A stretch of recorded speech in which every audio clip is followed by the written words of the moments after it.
दिल्ली की मुख्यमंत्री रेखा गुप्ता पर हमले का पूरा मामला आरोपी राजेश को पुलिस अस्पताल लेकर पहुंची है। आरोपी को अरुणा असफ अली अस्पताल लेकर पहुंची है पुलिस। आरोपी को मेडिकल के बाद कोर्ट में पेश किया जाएगा। वीडियो कॉन्फ्रेंसिंग के जरिए पेश किया जा सकता है। सूत्रों के हवाले से बड़ी जानकारी आप तक पहुंचा रहे हैं, जहां वीडियो कॉन्फ्रेंसिंग के जरिए पेश किया जा सकता है। आरोपी को मेडिकल के बाद कोर्ट में पेश किया जाएगा। तो आज मुख्यमंत्री रेखा गुप्ता पर हमला किया इस आरोपी ने, पूरा मामला पुलिस इस पर गहनता से पूरी कार्रवाई कर रही है, जांच कर रही है। आरोपी राजेश को पुलिस अस्पताल लेकर पहुंची है। आरोपी को अरुणा असफ अली अस्पताल लेकर पहुंची है पुलिस। तो आरोपी को मेडिकल के बाद कोर्ट में आज पेश किया जाएगा। वीडियो कॉन्फ्रेंसिंग के जरिए पेश किया जा सकता है। सूत्रों के हवाले से बड़ी जानकारी आप तक पहुंचा रहे, जहां वीडियो कॉन्फ्रेंसिंग के जरिए आरोपी को पेश किया जा सकता है। इसके पहले, पेश होने से पहले पुलिस अरुणा असफ अली अस्पताल लेकर पहुंची है। मेडिकल के बाद पेश किया जाएगा। तो हमारे साथ हमारे सहयोगी जितेंद्र जुड़े हैं और ज्यादा जानकारी लेंगे जितेंद्र से। जितेंद्र, क्या कुछ अपडेट मिल पा रही है, क्योंकि आज मुख्यमंत्री रेखा गुप्ता पर इस आरोपी ने हमला किया, बहरहाल कार्रवाई की जा रही है, अब तक क्या कुछ अपडेट मिल पा रहा है?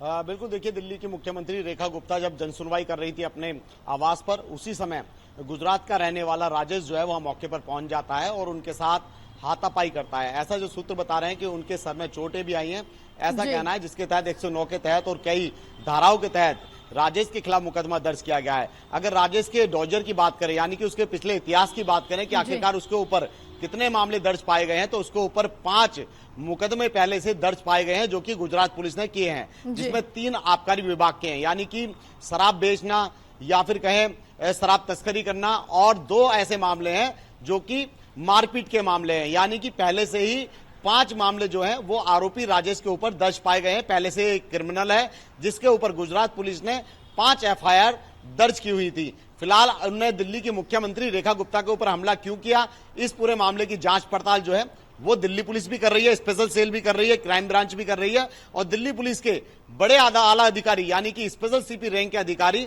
इस पूरे मामले पर नजर बनाए हुए हैं और इस पूरे मामले की जांच पड़ताल कर रहे हैं।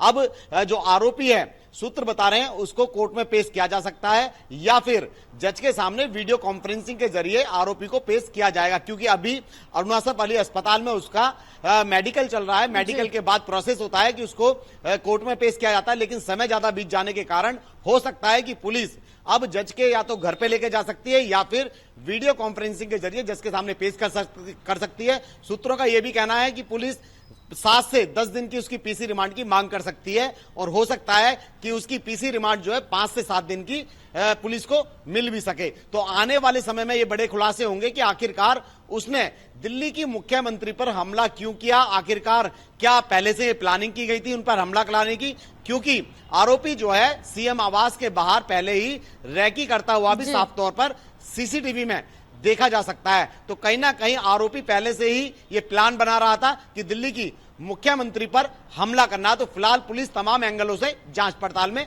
जुटी हुई है। बिल्कुल जितेंद्र, क्योंकि इस पूरे मामले को लेकर गहनता से जांच की जा रही है। पुलिस की जो कार्रवाई है वो पूरी तरह से की जा रही है। बहरहाल ये कहा जा रहा है कि इसके पीछे कई अलग अलग कारण है, कई अलग अलग एंगल से जांच की जा रही है, और इसमें एक महत्वपूर्ण जो एंगल निकल के आ रहा है, जो कारण निकल के आ रहा है, वो ये कहा जा रहा है कि या फिर डॉग लवर हो सकता है, क्योंकि जिस तरह से इस समय दिल्ली में जो आवारा कुत्ते उनको पकड़ने का कार्य किया जा रहा है, उनको शेल्टर होम में रखा जा रहा है, ये कहा जा रहा है। इसके साथ ही दूसरा ये भी रखा जा रहा है सामने पक्ष कि उसका कोई अपना करीबी जेल में बंद है, उसकी याचिका लेकर, फरियाद लेकर मुख्यमंत्री के पास पहुंचा था। देखिए, अगर कोई जेल के अंदर बंद भी होता है तो ऐसे में आखिरकार वो कोर्ट ही निर्णय लेगा कि आरोपी को छोड़ना है नहीं छोड़ना, क्योंकि जो ये आरोपी है जिसने दिल्ली के मुख्यमंत्री पर हमला किया है, इसके ऊपर खुद 5 आपराधिक मामले दर्ज हैं, यानी कि आबकारी विभाग के 3 मामले दर्ज हैं और पहले से मार पिटाई के 2 मामले दर्ज हैं। टोटल गुजरात पुलिस ने इसके ऊपर 5 मामले दर्ज किए थे और ये गुजरात का ही रहने वाला है। इसका अगर भाई या कोई इसका जानकार, अगर कोई इसका कजन जो दिल्ली की जेल में बंद है, तो वो उसमें दिल्ली की मुख्यमंत्री के पास फरियाद लेकर अगर ये पहुंचा भी था, तो ऐसे में कोर्ट के अंदर मामला चलता है। कोर्ट तय करती है कि आखिरकार आरोपी को छोड़ना है या नहीं छोड़ना है।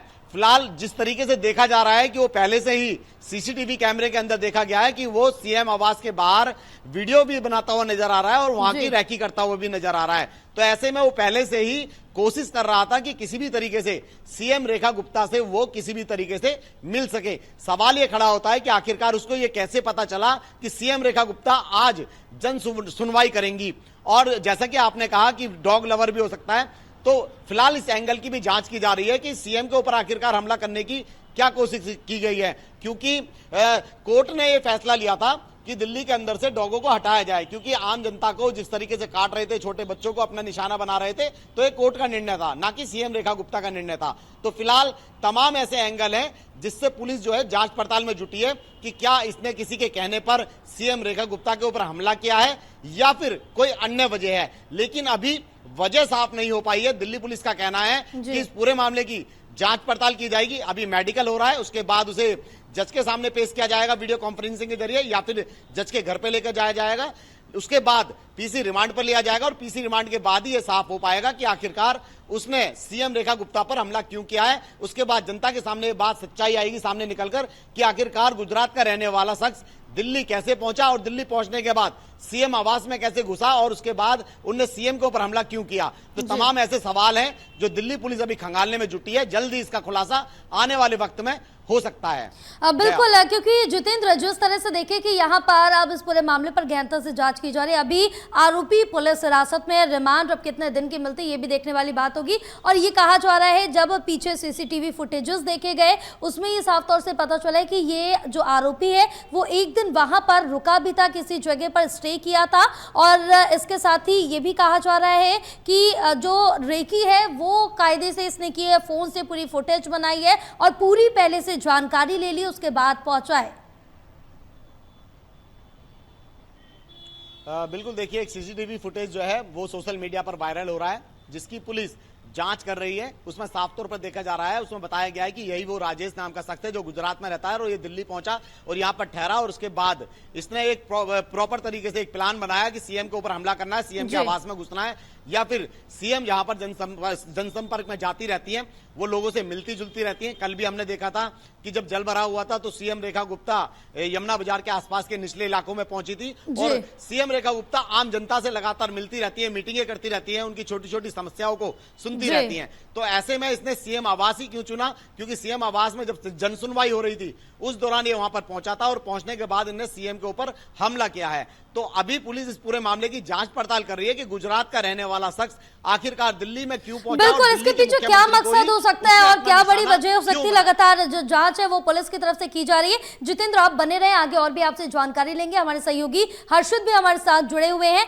हर्षित, क्या कुछ और जानकारी मिल पा रही, क्योंकि बहरहाल अभी जो मेडिकल है वो आरोपी का चल रहा है, उसके बाद कोर्ट में पेश करने की बात कही जा रही है या फिर विजुअलाइज तरीके से पेश किया जाएगा या जज के घर ले जाया जाएगा, तमाम सूत्रों के हवाले से खबर मिल रही है, क्या अपडेट है? देखिए, बिल्कुल ये बात तो बिल्कुल साफ हो गई है कि जो आरोपी है वो ट्रेन से गुजरात से दिल्ली आया और 11:30 बजे कल शालीमार बाग जो जहां पर सीएम रहती थी वहां पर पहुंचा, जो उनका मेन घर है, और वहां पे एक व्यक्ति ने उन्हें पर्ची दी और बाकायदा ये जानकारी दी कि हर बुधवार को सवेरे 8 बजे जन सुनवाई होती है और सीएम आवास जो इस समय जहां पर सीएम रह रही है सिविल लाइन थाना इलाके में, वहां पर जाने के लिए भी कहा गया। वो पर्ची लेकर के वो जो शख्स था वो वहां से निकला और उसके बाद गुजराती समाज का एक यहाँ पर मकान वो है, बिल्डिंग है, जहां पर आकर के उसने एक कमरा लिया और वहां पर रुका। आज सवेरे करीबन 7:30 बजे वो व्यक्ति जो था वो सीएम आवास में जन सुनवाई के दौरान पहुंचा और अंदर जाने के बाद करीबन 8:00 पे उसने सीएम पर हमला कर दिया। गिरफ्तार कर लिया गया और गिरफ्तार करने के बाद जब उसको सिविल लाइन थाने लाया गया, पूछताछ हुई, जहां ये भी बिल्कुल साफ हो गया, जो सूत्रों के हवाले से जानकारी मिल गई है कि उसका कोई भी रिश्तेदार या फिर भाई जेल में बंद नहीं था। हाँ, ये बात जरूर कही जा रही है कि वो एनिमल लवर था, डॉग लवर था, लेकिन पुलिस इस पूरे पहलू पर अलग अलग तरीके से बिल्कुल, बहरहाल पुलिस दोनों ही एंगल से जांच कर रही है। क्या कुछ होगा वो अब से जब जांच पूरी हो जाएगी वो सामने आ जाएगा। आप दोनों हमारे साथ बने रहे, आगे और भी जानकारी लेंगे।